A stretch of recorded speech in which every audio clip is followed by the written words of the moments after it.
From the News Channel 5 Network, this is Inside Politics. Hello, everyone. I'm News Channel 5's political analyst, Pat Nolan. Welcome to Inside Politics. These are questions everyone is asking. Will we see inflation ever go down? It's on a record, 40-year record of 9.1% last month compared to what it was last year at this time. Is the economy in overall good shape or in a bad way? And are we already headed to or already in a recession? These and other questions are the ones we'll be asking our guest today here on Inside Politics. He's Dr. Richard Tarpey, Middle Tennessee State University. Dr. Tarpey, thank you so much for being on the program. Thank you for having me. There'd been hope that inflation might be going down, that the reports would look pretty good, but when the report came out from consumer prices just the other day, it's the highest it's been. It's 9.1%. In some categories, it's even higher than that. Right. What are we doing wrong to get inflation to come down? So I don't know that we're doing anything wrong necessarily. Keep in mind there's limited things we can do for inflation. So the Fed can only do so many things, and we may get into that. But at the end of the day, inflation right now is being caused by demand. So demand is still high. Demand hasn't receded. It started to recede a little bit, but anytime you have more demand than there is supply, prices go up. How accurate is this consumer price report? And I asked that question because a lot of it seemed to be driven in terms of going up higher because of fuel prices. Now, we've seen at the gas pumps that gas is beginning to go down. It's gone down 60, 70 cents from its high of about $5 last month. So are we looking perhaps when we get to the July report, the August report, to look at what went on in July, that we may actually have seen the peak of inflation because gas prices are down? Are they going to stay down? Well, when you look at the number that's reported, as you said, a lot of it was the fuel prices and energy prices. When they stripped that out, what's called core inflation, we were still at 6%. In May, it was I think we're at 5.9%. In May, it was at 6%. So core inflation hasn't changed at all. So energy has bumped us up to that 9% figure. When we get to the next month, I think, we'll see the overall number come down because fuel prices have come down, but I think that core inflation is going to stay pretty close to where it is. Grocery prices are also well up into the double digits. Right. Likely some of that is also energy costs, but what other factors are causing that to happen, and what's the impact of the Ukraine-Russia war? Because Ukraine's the breadbasket of the world, and we're not going to have the famine that they're going to have, or the starvation we're actually going to have in Africa, but isn't it causing food prices to go up in the grocery store?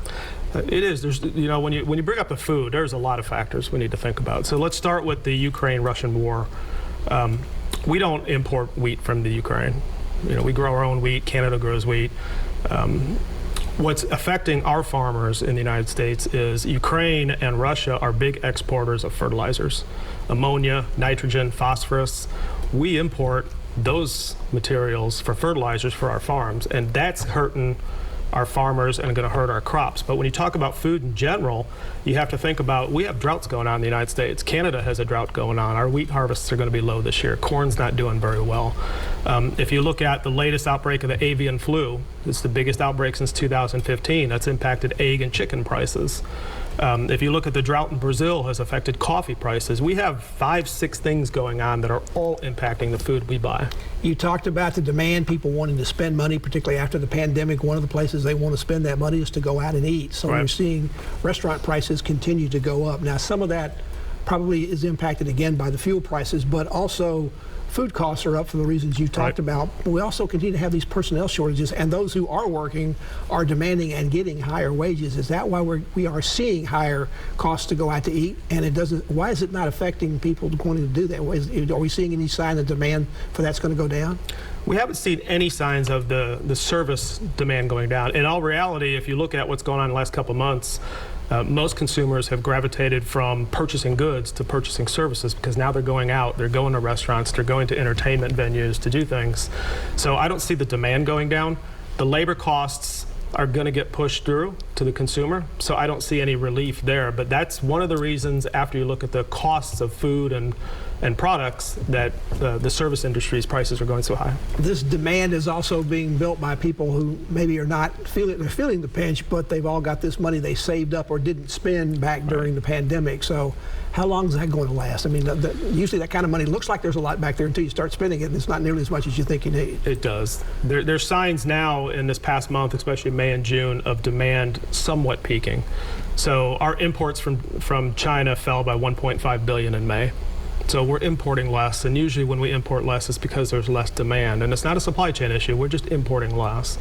So there's some indication when you look at what people are purchasing at Kroger and Walmart and Publix, people are starting to switch toward generics more than they were earlier in February and March. In the midst of all this, job creation continues to remain pretty high. I think some people were looking for that to slump a bit, but it didn't in the report that came out about a couple of weeks ago.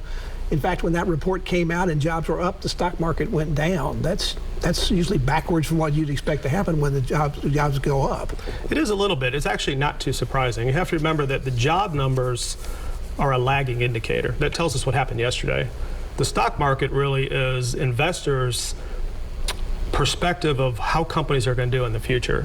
So when you look historically, there have been actually a lot of the times when job creation is high, the stock market starts falling because people are thinking we're at the top of that cycle, and vice versa. So it's pretty close to the historical trends, but stock market today does not follow historical trends anymore. It's just totally different than it used to be. The Fed's beginning to raise interest rates in order to choke down that demand. Are businesses going to keep hiring if these rates continue to go up? You know, it all comes back to as long as there's demand. If people are coming into my business, I'm going to keep hiring if I need the labor. Until demand falls, I'm going to keep hiring. So your feeling is that we're at a record right now, the 9.1% year over year, but we may see some decline in that maybe next month or so because of fuel prices, but the core inflation is going to be high enough that we're going to see high inflation stay on pretty stubbornly for maybe the rest of this year at least? I believe so. And if you look at the economic forecast, they go anywhere from the end of this year. I've seen forecasts from economists that have said we're looking at high inflation through 2023. And what that tells you is that nobody really knows. Nobody really knows because we can't really forecast demand. Obviously, we have not forecasted demand well. If we look at the big box retailers, they haven't forecasted demand well at all based on from the pandemic to today. We're just in a rather unpredictable environment. Dr. Richard Tarpey is our guest. He's a professor at Middle Tennessee State University. We're talking about the state of the economy. Back to continue our conversation after this break.